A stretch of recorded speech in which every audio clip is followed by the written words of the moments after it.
Assalamualaikum warahmatullahi wabarakatuh. Izin memperkenalkan diri, nama saya Mursyidi Alwijaya dengan NPM 2541254. Di sini saya akan menjelaskan sampling metode dan distribution populasi yang pernah dijelaskan pada kelas. Di sini saya akan membawakan materinya.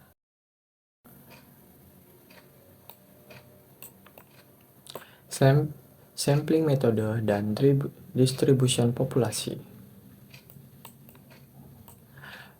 Pengertian populasi, penelitian, dan pembagiannya. Populasi adalah keseluruhan himpunan elemen atau subjek yang memiliki karakteristik tertentu yang menjadi fokus utama penelitian pada waktu, tempat, dan kondisi spesifik. Pemahaman yang benar tentang populasi yang krusial karena menentukan validitas dan rehabilitas hasil penelitian. Yang pertama adalah populasi finite atau terbatas. Populasi yang memiliki jumlah elemen yang pasti dan dapat dihitung secara ekstra. Terdapat sampling frame atau daftar lengkap semua elemen. Biasanya terbatas secara geografis, temporal, dan administratif. Dan untuk yang kedua adalah populasi infinite, tak terbatas. Populasi yang jumlahnya tidak dapat dihitung secara pasti atau secara teoritas tidak terbatas, bersifat kontinu, dinamis, dan atau tersebar luas tanpa batasan yang jelas. Tidak ada sampling frame lengkap.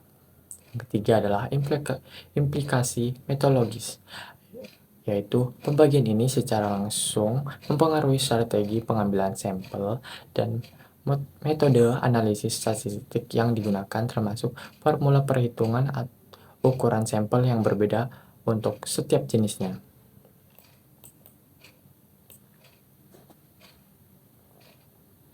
Nah, untuk populasi infinite, karakteristik dan contohnya yaitu karakteristik utama yang yaitu finite. Jumlah elemen diketahui pasti n, ada daftar lengkap sampling frame, cocok untuk probability sampling. Ukuran sampel dihitung dengan formula sloping n sama dengan n per 1 plus nx e kuadrat. Dan untuk contoh nyatanya misalnya 500 mahasiswa aktif Fakultas Teknik UI Angkatan 2023 dan 1.200 karyawan PT Telkom Jabodetabek dan 250 siswa kelas 12 IPA SMA 1 Yogyakarta dan 800 nasabah aktif Bank Mandiri Surabaya. Dan untuk populasi infinite, contoh karakteristik utamanya yaitu jumlah elemen tidak diketahui atau tidak terbatas, tidak ada daftar lengkap semua elemen, lebih cocok untuk non-probability sampling. Formula sampelnya yaitu N sama dengan Z kuadran X PX Q per E kuadrat. Untuk contoh nyatanya yaitu semua ikan tuna di Samudra Pasifik, semua konsumen produk skincare di Indonesia, semua pengendara motor di jalan raya, dan semua air terjun di Pulau Sumatera. Sampel, pengertian, dan alasan menggunakannya. Sampel adalah sebagian kecil dari populasi yang dipilih secara sistematis untuk mewakili karakteristik populasi secara keseluruhan. Sampel yang baik memenuhi prinsip representativitas, adequacy, dan independensi. Yang pertama adalah efisiensi biaya, yaitu survei 10.000 orang bisa menghabiskan jutaan rupiah, dan untuk sampel 400 orang hanya membutuhkan 4% biaya dengan akurasi yang sama. Yang kedua adalah keterbatasan akses, yaitu banyak populasi yang tidak mungkin dijangkau sepenuhnya seperti pekerjaan, migran, atau penduduk pedalaman yang tersebar. Dan untuk testing destruktif, yaitu dalam pengujian kualitas makanan, obat, dan material, seluruh populasi akan hancur jika dites. Sampling menjadi satu-satunya pilihan yang layak. Yang keempat adalah penghematan waktu, yaitu sensu bisa memakan waktu berbulan-bulan, sedangkan sampling selesai dalam seminggu dengan hasil yang dapat digeneralisasi ke populasi. Untuk yang kelima adalah akurasi lebih tinggi. Sampel yang dirancang baik sering lebih akurat daripada sensu yang buruk karena kesalahan pengumpulan data pada skala besar yang susah dikontrol. Untuk keenam, yaitu etika penelitian. Dalam penelitian medis atau psikologis, tidak etis menguji seluruh populasi. Sampling menjaga standar etika tetap terjaga.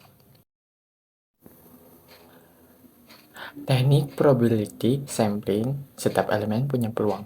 Probability sampling adalah teknik di mana setiap elemen populasi memiliki peluang yang diketahui dan tidak nol untuk terpilih.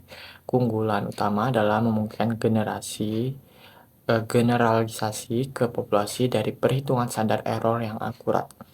Yang pertama adalah sample random sampling atau SRS. Setiap elemen memiliki peluang sama persis menggunakan random number generation, tree method, dan software SPSS, Excel, dan R.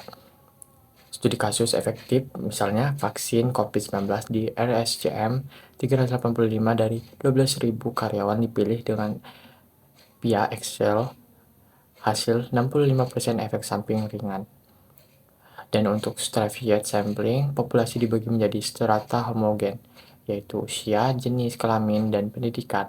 Lalu SRS dilakukan proporsional dari setiap strata. Studi kasus survei kepuasan nasabah BRI 384 dari 50.000 nasabah 2.300 dari nasabah 50.000 nasabah 230 tabungan 96 kredit dan 50 simple Simpedes. Kepuasan tertinggi segmen Simpedes adalah 87%. Dan untuk cluster sampling, populasi dibagi menjadi cluster alami, geografis, administrasi. Beberapa cluster dipilih acak, lalu semua atau sampel dari cluster terpilih diambil studi kasus. Contohnya studi kasus gizi anak di Jawa Tengah. Dari 7 sampai 35 kabupaten dipilih acak, total adalah 14.000 anak temui malnutrisi tertinggi di daerah pegunungan. Dan untuk systematic sampling adalah elemen dipilih dengan interval tetap, yaitu K sama dengan N per N. Setelah menentukan titik awal secara acak, yaitu studi kasus dengan quality control mie instan 400 dari 100.000 bungkus per hari. K sama dengan 250, titik awal adalah 127, ambil bungkus ke 127,377,627 dan sampai dengan tersebut. Efisiensi adalah 90% deteksi cacat. Untuk non-probability sampling, ada teknik non-probability sampling atau fleksibel dan praktis. Non-probability sampling tidak menjamin peluang yang sama, tetapi sangat praktis untuk penelitian eksploratif, kualitatif, dan atau saat results terbatas. Misalnya convenience sampling, sampel dari respon paling mudah dijangkau, cepat, dan murah, tapi rentan bias. Contohnya 250 mahasiswa di UI di Food Courts Campus, 78% belanja Shopee. Dan untuk purpose sampling yaitu peneliti pilih sampel berdasarkan tujuan dan kriteria spesifik. Cocok untuk expert sampling, contohnya 20 CEO unicorn Indonesia seperti Gojek, Tokopedia, Traveloka untuk studi transformasi digital. Dan untuk yang ketiga adalah judgment sampling. Penelitian gunakan untuk peneliti subjek atau untuk pilih sampel yang dianggap representatif, contohnya 75% pemilik UMKM pasien yang direkomendasikan oleh Kadin sebagai paling terdampak pandemi. Dan untuk kuota sampling yaitu tentukan kuota minimum untuk kategori demografi, lalu isi secara konferensi, contohnya preferensi Wardah sampai 100 remaja dan 100 dewasa dan 100 lansia, masing-masing 50 liter atau 50 P dari pengunjung mal. Untuk yang sampling jenuh, seluruh populasi kecil dijadikan sampel praktis saat populasi lebih dari 100, contohnya evaluasi bimbel sama dengan atau semua 35% siswa kelas kelas 12 diwawancara tingkat naik kelas 91%. Dan untuk snowball sampling yaitu informan referensikan informan lain, cocok untuk populasi tersembunyi. Contohnya 3 artis awal masing-masing referensi 4 orang, totalnya 45 respon dalam 3 bulan. Untuk perbandingan probability dan non-probability, kapan menggunakan mana? Ada dimensi, probability sampling, dan non-probability sampling. Dimensinya adalah peluang terpilih. Untuk probability sampling diketahui dan tidak nol untuk setiap elemen, dan probability tidak diketahui atau tidak sama. Untuk generalisasi dapat digunakan untuk generalisasi di probability dapat digenerasikan ke populasi, dan untuk non-probability terbatas, tidak selalu representatif.